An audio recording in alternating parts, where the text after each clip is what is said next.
야, 책 꺼내. 아니 그 책 말고 임마. 그 원래 교재 꺼내.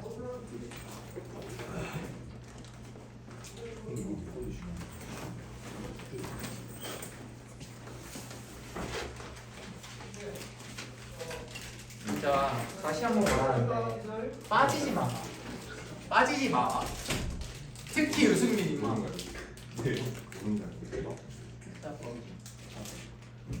얘들아 이번 시험 잘 봐야 돼. 잘 봐야 돼. 숙제 내주면 다 해와. 아 잔소리 하지 말고 해와. 알았지? 네. 했어 안 했어? 그 채점하고 30초까지 다 풀어야 되는 거예요. 100쪽 풀고 채점만 했어요. 이게 뭔 소리죠? 너 오늘 끝내고 가. 네? 끝내고 가. 네. 알겠지? 아, 못 해왔으면 오늘 다 끝내고 가. 알았어? 너 저는 다음에 다 할게요. 아니 너 남아있나? 뭘 다음에 끝내와? 너안 했어? 아니 이제 못 받았는데 어떻게? 뭐야?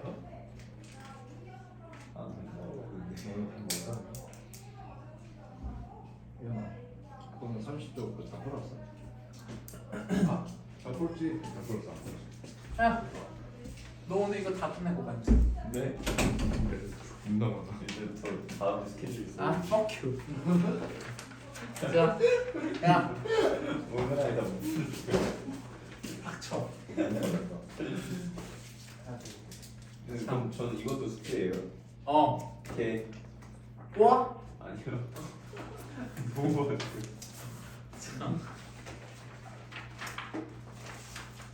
자, 2-3 펴요. 아니 원래 교재. 그건 숙제 교재고. 자, 아 미안. 2-2. 2-2부터 펴요. 2-2.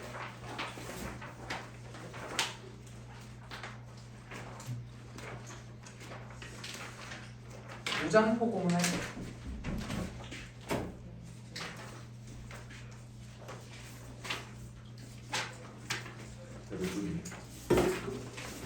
와씨 미쳤어? 지금 몇 시야? 166.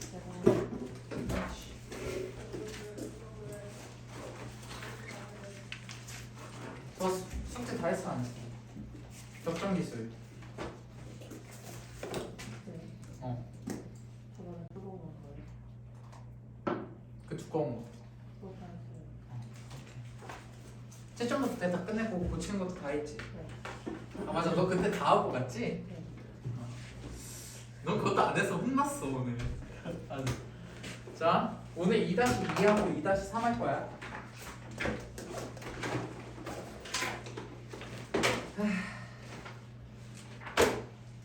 진짜 빠지거나 늦지 좀 마. 진짜 화가 나요 화가. 저를 열받게 하지 마세요 제발. 안 그래도 화병이 많은데. 자 무장포공 펴. 무장포공은 자 그리고 제가 오늘 준 그 필기노트 있죠? 필기노트도 같이 펴요. 걔랑 같이 볼 거야. 자 얘들아 내신 23일이야. 이제 무장포공은 다시 돌려주지 않아요. 이거 보고 이제 오늘 끝내야 돼. 알겠지? 지금 들을 때 똑바로 들어. 자 무장포고문이지. 얘들아 포고문이 뭐니? 포고문 뭐야? 선언 알리는 거예요. 어? 포고문 알리는 거 널리 알리는 그치? 거예요. 봤지? 참. 포고문 널리 알리는 글에 대해서 말해요. 그지? 야, 창의문은 뭐니? 창 이건 안 써져 있어 임마. 창 의문이요? 창의문. 2-5만. 뭔 소리야? 창의문이 뭐냐고.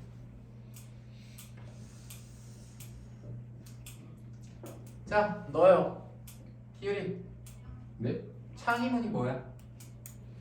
이제 창의문이요? 창의적인 글이야? 이제 모르면 모른다고 말해. 몰라요. 그지? 너 뭐야? 어렵네. 저도 모르겠어요. 자 창의문 창의적인 글 아니야. 자, 뜻을 널리 알리는 글이야. 얘 역시. 근데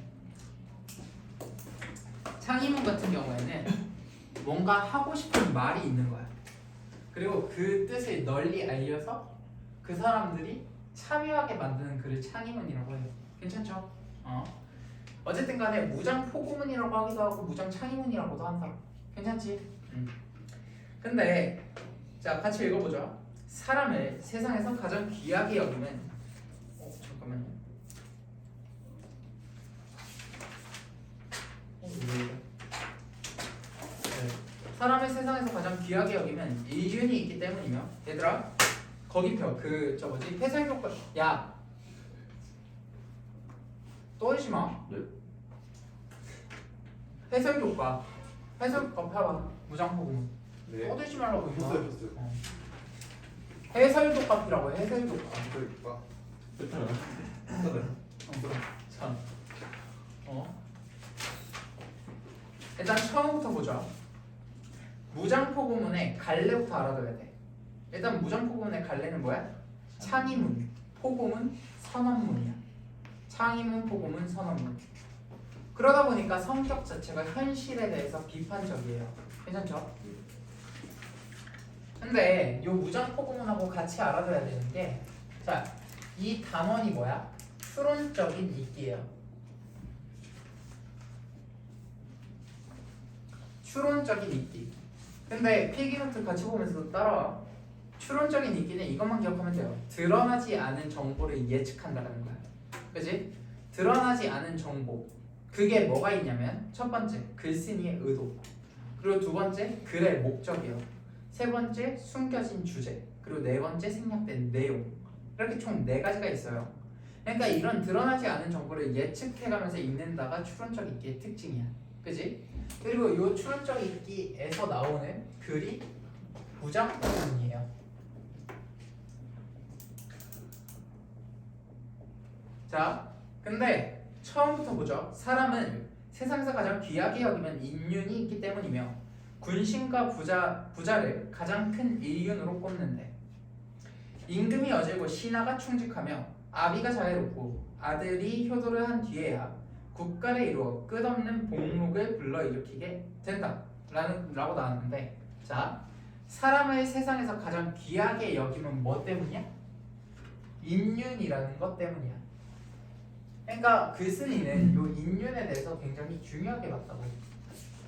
근데 요 인륜 중에서도 가장 중요한 애가 2가지가 있어요. 그걸 뭐라고 봤냐면, 첫 번째는 군신과의 관계. 임금군의 신하 신자를 쓰는 거야. 임금과 신하의 관계, 얘가 첫 번째로 중요하고, 두 번째로는 부자의 관계. 아비부 아들 자자야. 아들과 아빠의 관계. 요 2개의 관계를 되게 중요하게 여겼다고. 이해가니? 그래서 그 다음에 나오는 임금이 어질고 신하가 충직하다는 군신의 관계를 강조한 거고, 자, 아비가 자애롭고 아들이 효도를 한다, 이게 부자의 관계를 강조했다라고 보면 돼요. 그래서 이 2개가 제대로 이루어져 있을 때 뭘 이루게 된다? 국가가 복록을 이루게 된다 라고 나왔거든. 근데 이 복록의 뜻 확실하게 알아도 타고난 복과 벼슬아치의 녹봉이라는 뜻이에요. 타고난 복과 벼슬아치의 녹봉. 자, 복되고 영화로운 삶을 말합니다.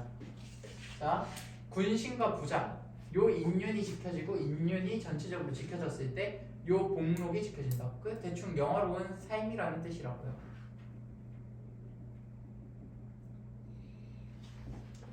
자, 그리고 중간으로 가보자.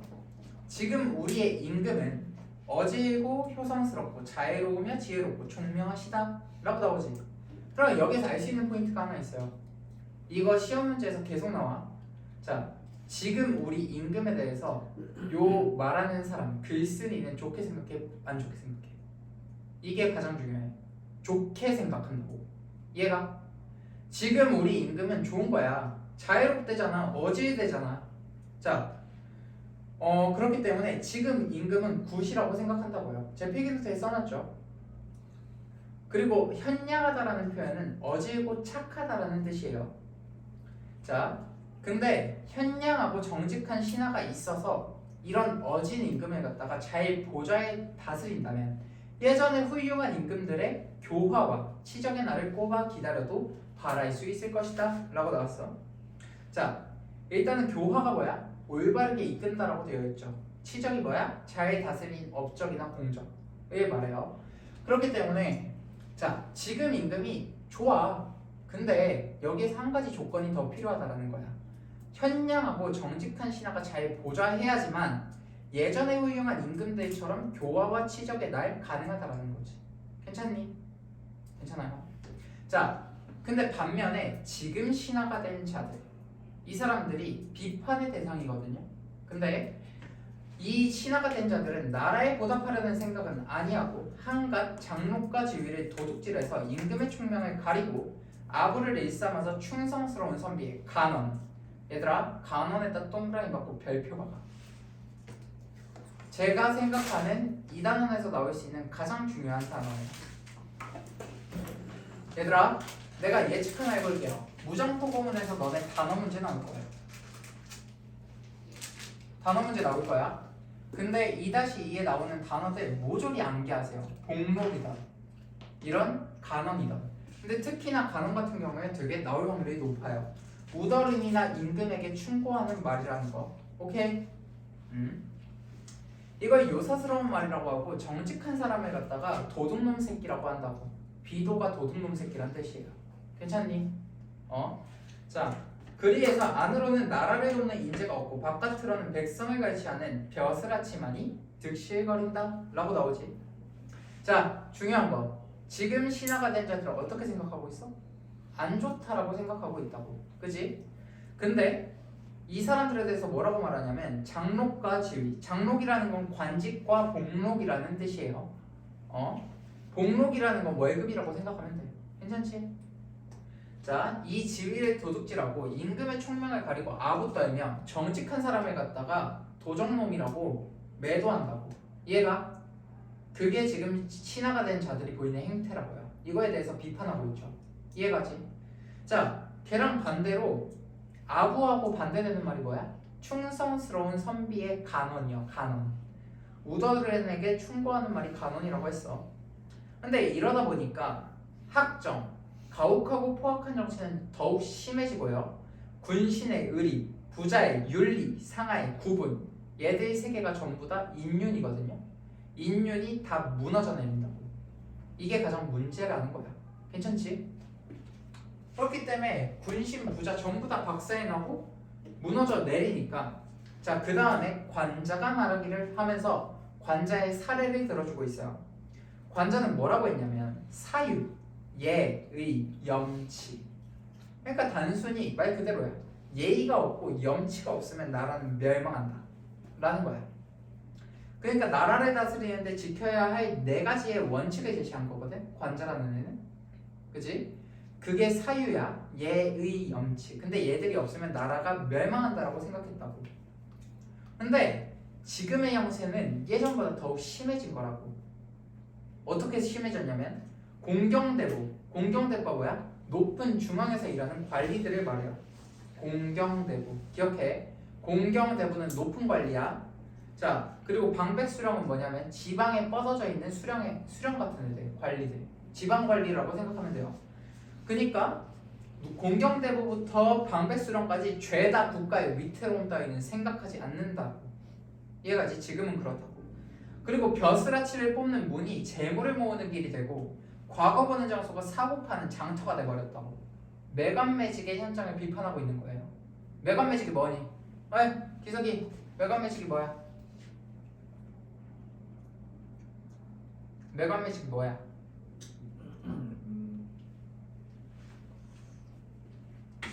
국가의 위태로움을 생각 안 하는, 그러니까 사고 파는 좀 잘못된 그런 게 매간매직. 매간매직이라는 건, 자, 8매짜리 써요. 8매. 관직을 사고 파는 거예요. 이해가니? 관직을 사고 파는 거라고 생각하시면 돼요. 자, 재물이나 뇌물을 죄다 사사로운 창고에 가둔대. 그리고 이게 사익 추구의 모습을 보여주고 빚 갚을 생각은 안 해서 교만과 사치, 음탕, 안일로지 세우면 그럼에도 불구하고 두려움이나 거리낌 따위는 없다라는 거예요. 그래서 온 나라가 어육이 됐다 라고 말을 한단 말이야. 자, 다음 페이지 넘겨. 온 나라가 어육이 됐다라고 표현하는데 그때 어육이 뭐라고 그랬니? 어육이 뭐였어? 기석이 네. 어육이 뭐야? 짓밟고 야 똑바로 말해 임마. 어육이 뭐야? 짓밟고 깨어. 너 나한테 그렇게 배웠어? 어육이 뭐야?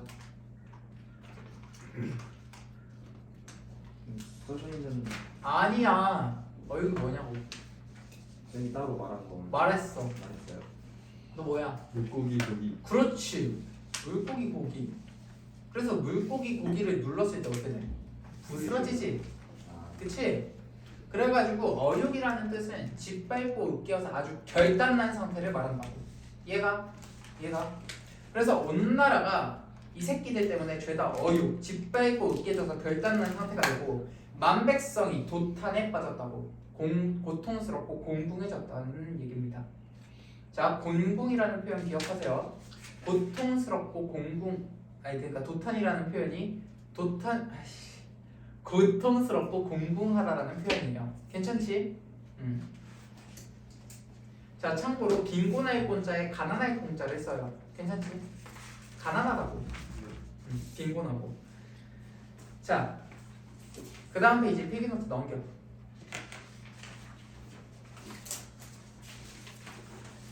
자, 여기 많이 나오는 포인트예요. 백성이 도탄하다라고 했는데 도탄에 빠졌다라고 했는데 도탄의 원인을 갖다가 정확하게 명시해주고 있어. 뭐라고 명시했냐면 이거 기억해? 수령들의 탐악 때문에 백성들이 도탄에 빠졌다라고 본 거예요. 수령들의 탐학이라는 표현 잘 기억해.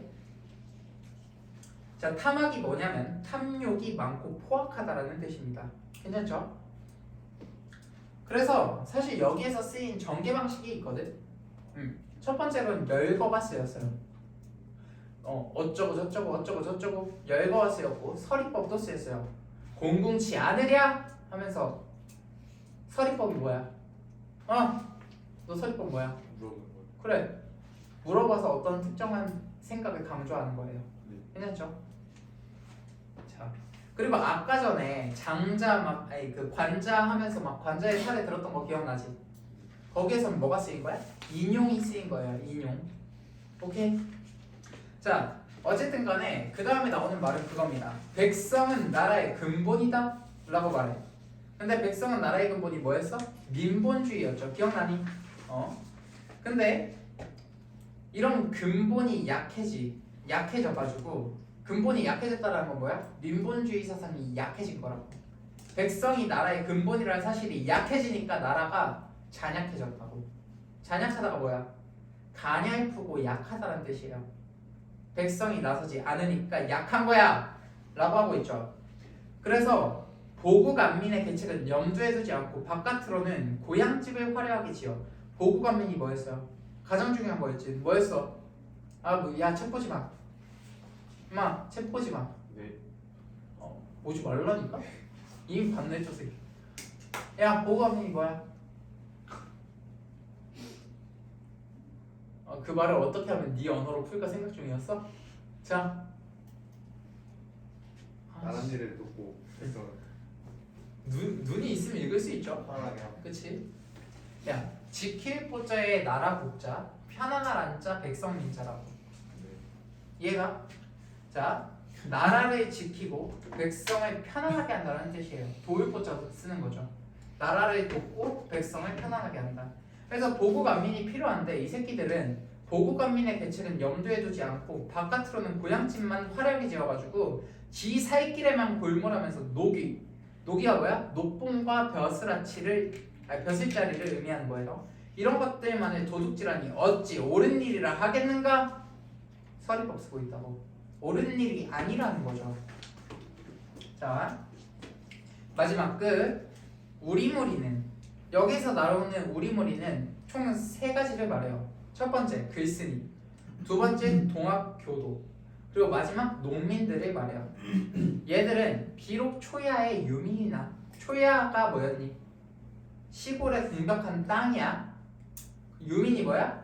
망해서 없어진 나라의 백성을 말해요. 그러니까 시골에 공격한 땅에 망해서 없어진 나라의 백성이라고 우리를 표현한 거야. 이해가지? 우리 무리를 그렇게 표현했어.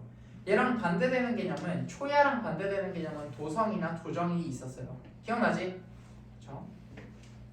자, 이렇게 되니 초야의 유민이나 우리는 임금의 토지를 갈아먹고 임금이 주는 옷을 입고 사니 어찌 나라가 망해가는 꼴을 좌시할 수 있겠는가? 좌시. 야, 집중해 임마. 좌시가 뭐야? 좌시 뭐야? 보기만 할 집중해. 알겠지? 보기만 할 뿐 참견하지 않는다라는 뜻이에요. 괜찮아? 어? 자, 그래서 임금과 토지의 옷을 입고 사는데 나라가 망해가는 꼴을 좌시할 수 없다라는 거야. 그래서 온 나라 사람이 마음과 뜻을 모아서 의로운 깃발을 들어서 보국 안민을 생사의 맹세로 삼자라고 하는 글이었어요.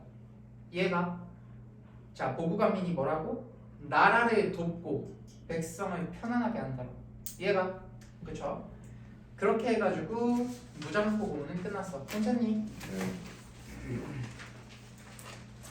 자, 2-3 가죠. 야, 너네 역사 영상물을 바라보는 두 가지 시각 나와 안 나와? 자, 나와요 안 나와요? 나오나요? 안 나와. 확실해. 나 나오면 너 조진다.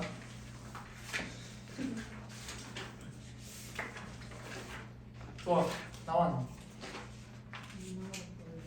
어? 안 나올걸요? 쌤한테 공식 기능이 없어. 아, 오케이. 자, 자, 비판적인 읽기로 가볼까 얘들아? 자, 비판적 읽기. 야, 필기노트 펴봐. 비판적 읽기 파트.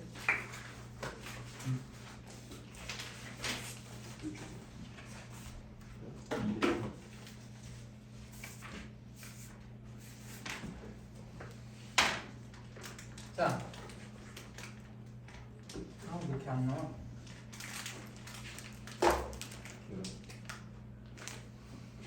야, 수업 때 뭐 처먹지 마. 안 먹었어요.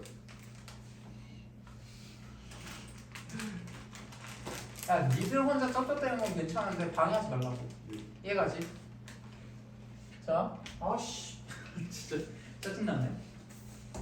자, 필기노트 봐. 필기노트. 비판적인 읽기에 대해서 말하는데, 자, 비판적인 읽기라는 건 이런 거예요. 글의 내용, 잘 들어. 글의 내용, 표현 방법. 글의 내용과 표현 방법을 첫 번째라고 쓰고, 그리고 글쓴이의 관점, 그리고 글의 배경이 되는 사회 문화적 이념, 이렇게 총 3가지를 갖다가 독자가 판단하면서 읽는 겁니다. 판단을 어떻게 하냐면 타당성, 공정성, 신뢰성, 적절성 외워. 타당성, 공정성, 신뢰성, 적절성. 요 4가지를 기준으로 해서 판단하는 거라고. 이해가? 근데 뭘 판단한다고? 글의 내용과 표현 방법, 글쓴이의 관점, 글의 배경이 되는 사회 문화적 이념, 요 3개를 가지고 판단한다는 겁니다. 괜찮죠? 자, 그래가지고 여기에서 쓰이는 글이 의견 양극화, 의견 양극화와 생산적인 논쟁.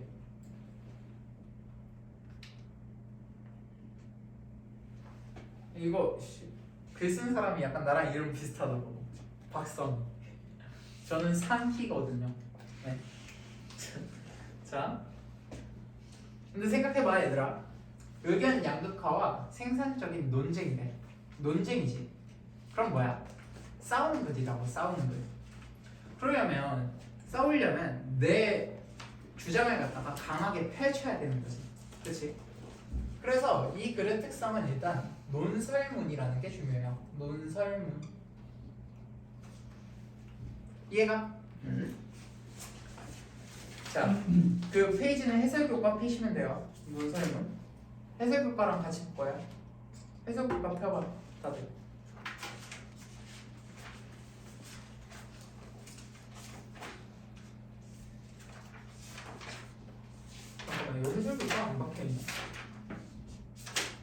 네.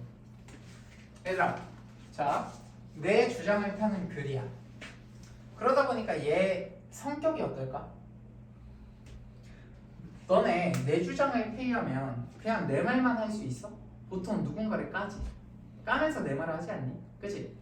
그래서 논설문의 특징은요, 비판적이에요. 일단 그리고 객관적으로 현재의 문제점에 대해서 분석하는 글이지. 그래서 좀 시사적이에요. 시사적이라는 건 현재 시점에서의 사건을 다룬다는 거야. 현재 시점에서의 사건을 다룬다고 해서 시사적이라고 하는 거거든. 그래서 자, 이 글의 특성은 비판적이고 시사적이라는 특징이 있어요. 괜찮죠? 자, 근데 일단 논설문은요, 크게 세 가지로 갈려.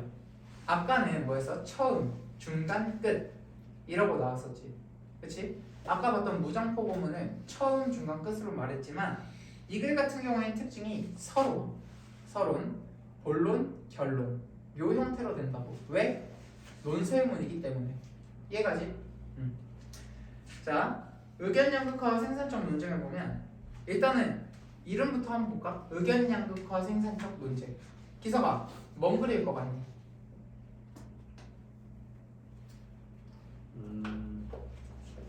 비판. 응? 비판하는 거. 비판하는 글. 유연이.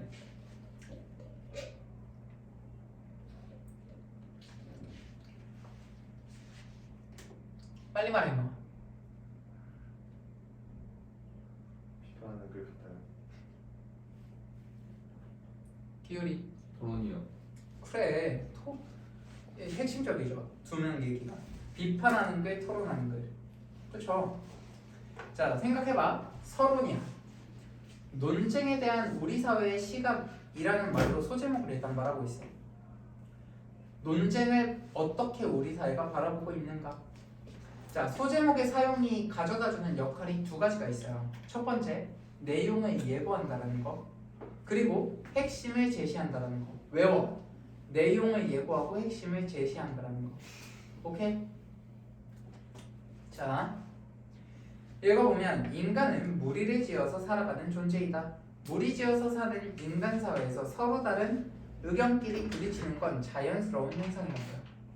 그렇지? 너와 내가 다르고 서로 하는 말이 다른데 어떻게 안 부딪힐 수 있겠어요? 당연히 부딪힌다라는 거죠. 얘가 춥니? 아니요. 네, 추우면 끄게. 안 추워요. 괜찮아? 자, 따라서 갈등은 피하는 것이 능사가 아니에요. 오히려 갈등을 해결함으로써 그 사회가 나아갈 긍정적인 방향을 도출해서 사회가 발전할 수 있어요.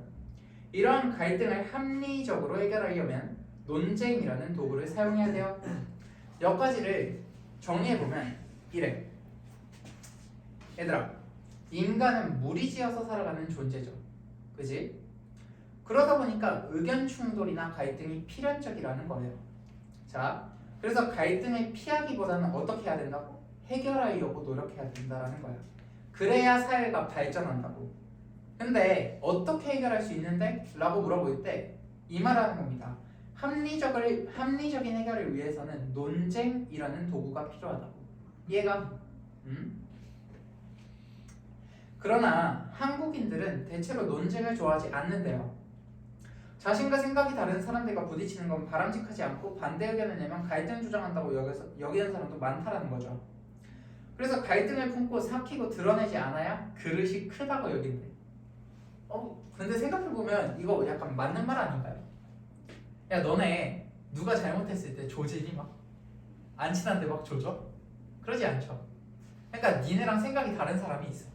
그지? 걔가 뭔 말을 할 수 있지. 그지? 근데 걔한테 대놓고서 야, 너 틀렸어 라고 말해요? 안 그런다고. 일반적으로 잘 안 그래요. 자, 그러기보다는 그냥 저 새끼랑 나랑 다른데 그냥 참자. 보통 한국인들은 이런 식의 특성을 가지고 있다고요. 이해가지? 근데 우리와 달리 미국이나 유럽 같은 서구인들에게 논쟁은요, 학습의 도구예요. 자, 그러면서 삶의 방식이라고 할 수 있어요. 좀 힘드니? 힘드니? 아니요. 따라올 수 있죠? 자, 이따가 넉넉하게 한 15분 정도 쉬게 해줄 테니까 따라와. 자,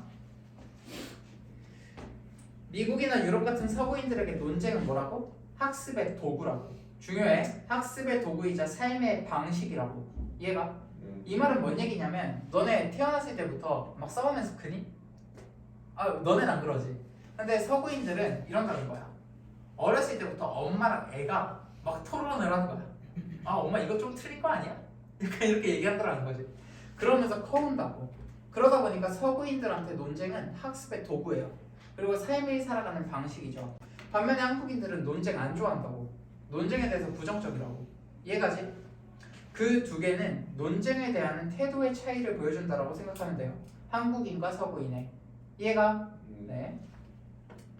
자, 근데 고대 그리스에서 소크라테스와 고르기아스가 있었는데, 자, 얘네 뭐 두 학자가 있는데 얘들끼리 논쟁을 했대.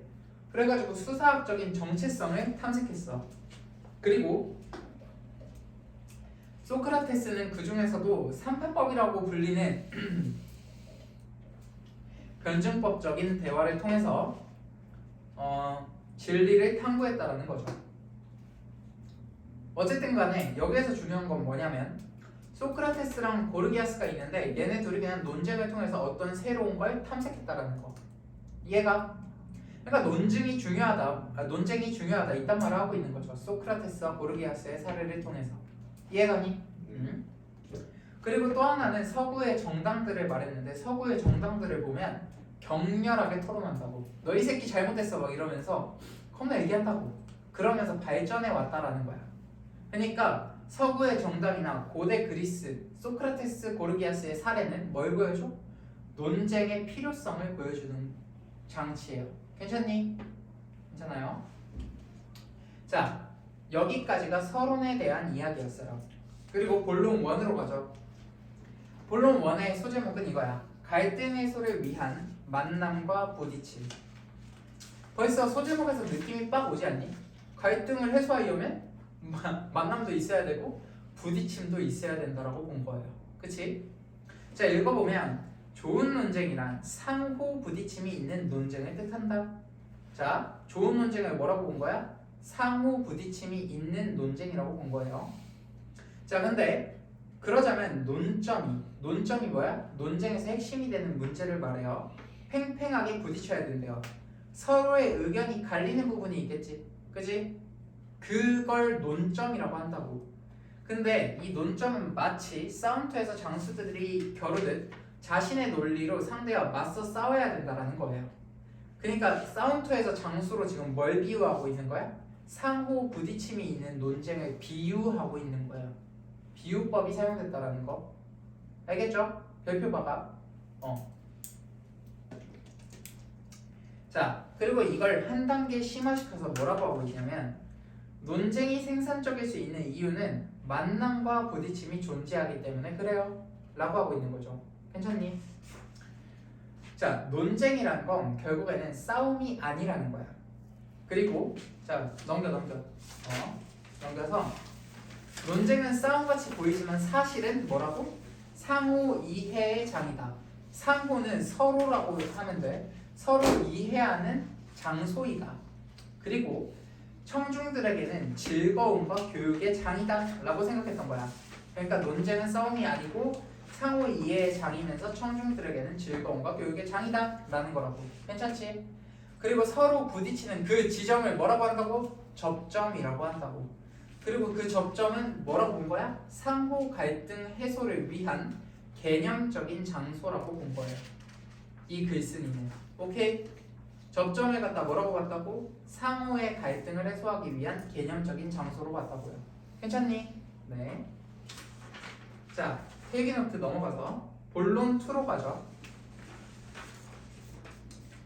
자, 본론 2에서는 의견의 집단 편향과 양극화에 대해서 얘기하고 있어요. 그럼 뭘 얘기할까 여기에서? 집단 편향이 뭔지, 양극화가 뭔지에 대해서 얘기하겠지. 근데 편향이라는 건 뭐냐면 한쪽으로 치우치는 거야. 다시 편향. 한쪽으로 치우치는 거. 양극화는 뭐야? 서로 점점 달라지고 멀어지는 걸 말해요.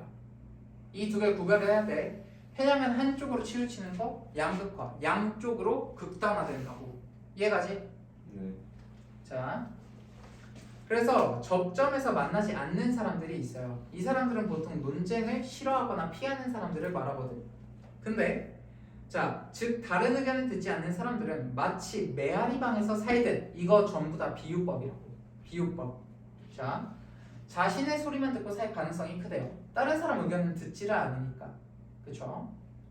아니면 비슷한 생각을 가진 사람끼리 만나서 동종교배하듯이 서로 동의하면서 기존의 입장을 기형적으로 견고하게 다질지도 모른대. 이게 뭔 소리냐면, 그러니까 우리 살면서 이런 경험한 적 있지. 나랑 의견이 비슷한 사람끼리만 얘기하려는 습성이 있잖아, 인간은. 그지? 너네 보면은 그 친구들도 보면 비슷한 애들끼리 모이죠. 생각해봐. 그러니까 운동 좋아하는 애들은 운동 좋아하는 애들끼리 모이고, 그냥 뭐 카페 다니기 좋아하는 애들은 걔들끼리 모이죠. 생각해보면. 네. 그러다 보면 비슷한 애들끼리 모이다 보면 그 말이 진리인지 안다고. 그냥 맞는 말인 줄 안다고. 그러니까 니들이 경험하고 있는 이 상황 자체를 객관적으로 판단을 못한다는 얘기야. 왜냐면 내 주변에 있는 사람들이 모두 다 비슷한 의견을 가지는 데밖에 없어. 그지? 그게 문제라는 거죠. 자, 그래서 우리 사회는요, 의견이 첨예하게 대립하는 사회 문제가 사실 많아. 오케이? 의견이 첨예하다라는 건 이거야. 상황 따위가 날카롭고 격하다라는 소리예요. 첨예하다라는 건. 그지? 자, 잠깐만. 미안해. 본론 3로 넘어갔구나. 미안해. 본론 2로 가죠. 본론 2. 자, 아까 동종교배하듯이 서로 동의하면서 기존의 입장을 기형적으로 견고하게 다진다라고 했었지. 그지? 그래서 서로 다른 의견을 가진 사람들 각각의 집단 편향, 다른 말로는 집단 극화라고 해요. 집단 극화라고 한다고. 이게 뭐냐? 집단적으로 한쪽으로 치우친다라는 의미야. 이해가? 네. 이거나 쏠림 현상이 강화된다. 이거 키워드로 기억해. 집단 편향, 쏠림 현상. 집단 편향, 쏠림 현상. 그러니까 접점에서 만나지 않는 사람들은 집단 편향이나 쏠림 현상이 강화된다고. 이해가? 자, 이러한 현상은 인터넷 시대에 들어서 더욱 심화되고 있다는 거죠. 자신과 의견이 비슷한 사람에만 동조하기 때문에 의견이 극단적으로 갈린다고. 이해가지? 네. 결국에 이 극단적으로 갈리는 게 뭐라고? 집단 편향이나 쏠림 현상이라는 거라고. 한쪽으로 쏠린다, 한쪽으로 편향된다, 이 뜻이라고. 괜찮아? 자, 그리고 본론 3로 가죠. 소제목은 토론과 논쟁 부재의 위험이에요. 여기서 뭔 얘기할까? 토론이나 논쟁이 없으면 위험해. 이 얘기하겠죠. 그지? 부재한다가 뭐야? 기석이 부재가 뭐야?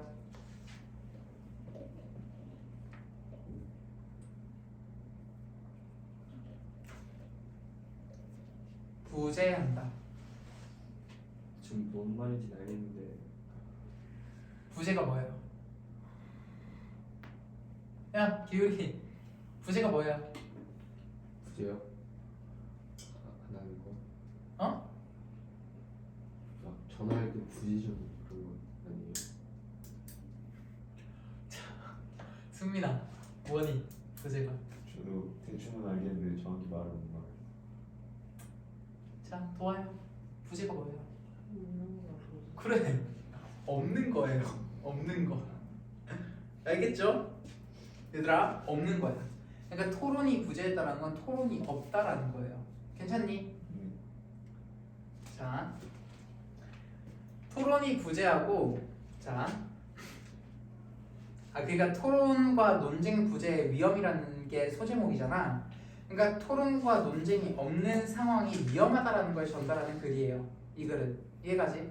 자, 그래서 우리 사회에는 서로 다른 의견이 첨예하게 대립하는 사회 문제가 많대. 그지? 첨예하다가 아까 뭐라 그랬어? 상황 따위가 날카롭고 격하다라는 거였어.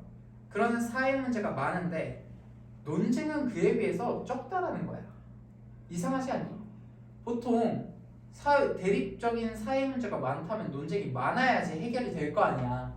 근데 우리는 사회 문제는 많은데 논쟁은 적어. 그러니까 문제라는 거죠. 자, 찬반 의견이 제시되는 것 같지만 논쟁 의견 들어보면 지 할 말만 한다라는 거야.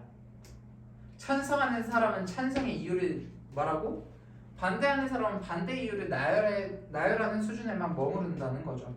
그러니까 이게 뭐라는 소리야? 바람직한 생산적인 논쟁이 아니란 소리예요. 지 얘기만 하니까. 얘들아, 아까 바람직한 생산적 논쟁이 뭐였어요? 상호 부딪힘이 있는 논쟁이었어요. 좋은 논쟁은 상호 부딪힘이 있는 논쟁이었죠. 기억나니? 네. 근데 지 할 말만 하는 이런 논쟁은 바람직한 생산적인 논쟁이 아니에요. 그래서 필요한 게 뭐냐면 상호 이해나 갈등의 해소가 돼야 된다고. 논쟁은. 그러니까 서로 이해하고 갈등이 이 논쟁을 통해 해소가 돼야 되는데 실제 우리나라는 그렇지 않다라는 거라고. 이해가지? 그래서 여기에서 나오는 말은 뭐냐면 자, 그 다음 페이지 가서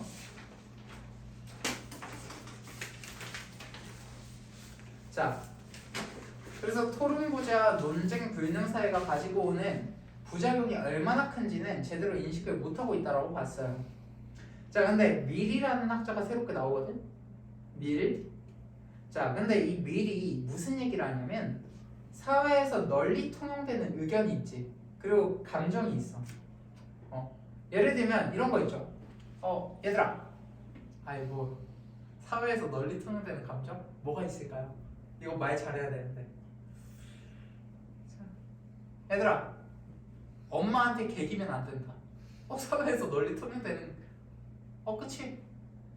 개겨도 되니? 안 되죠. 자, 사회에서 널리 통용되는 이런 의견들 있죠. 그치? 그리고 뭐 계엄은 나쁘다. 잠깐만. 네, 이건 넘어가죠. 아이씨, 야, 계엄.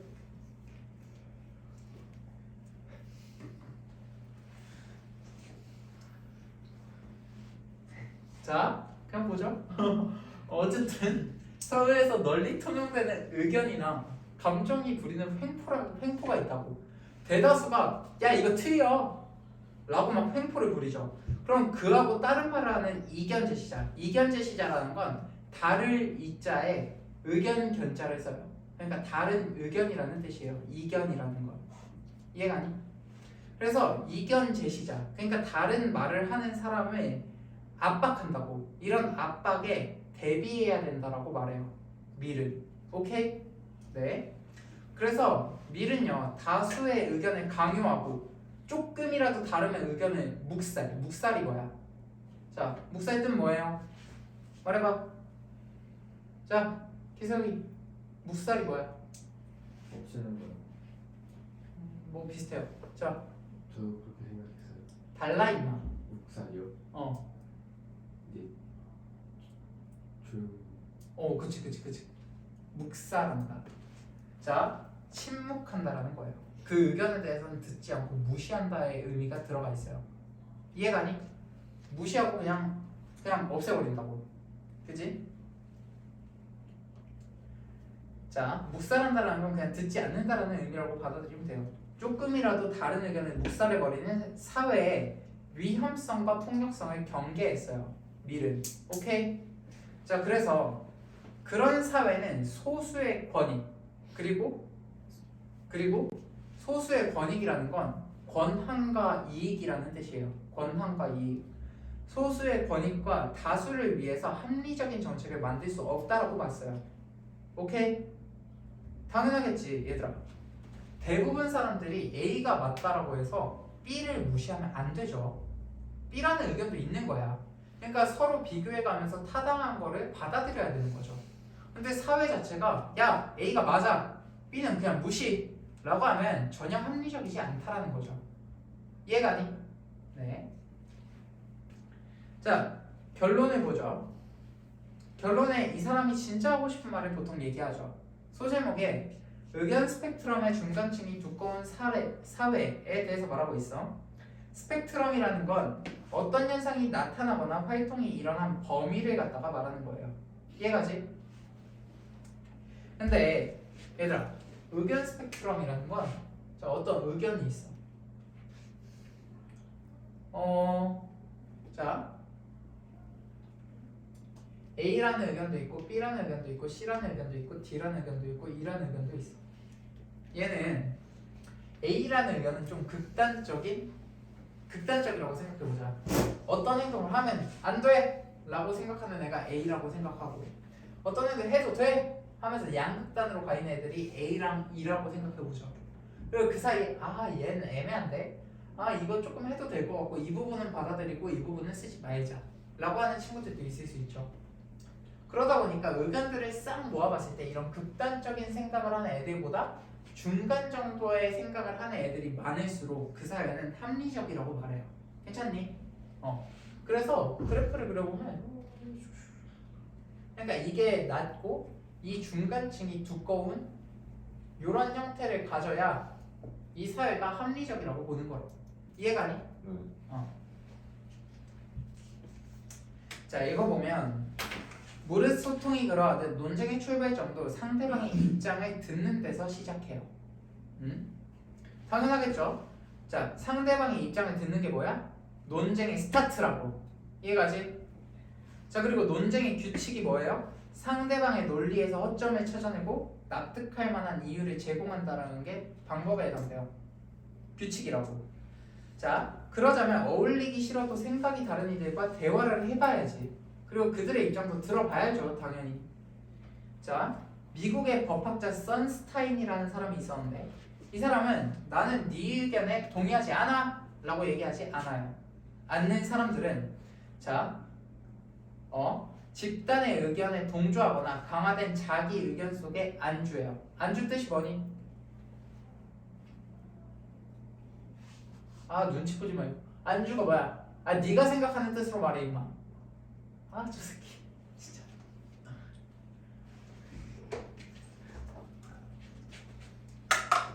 엄마. 유인도 자? 안주 그거 야, 모르겠어. 내가 지금 뭔 얘기했어? 야, 뭔 얘기했냐고? 뭔 얘기했어 임마? 아까비야.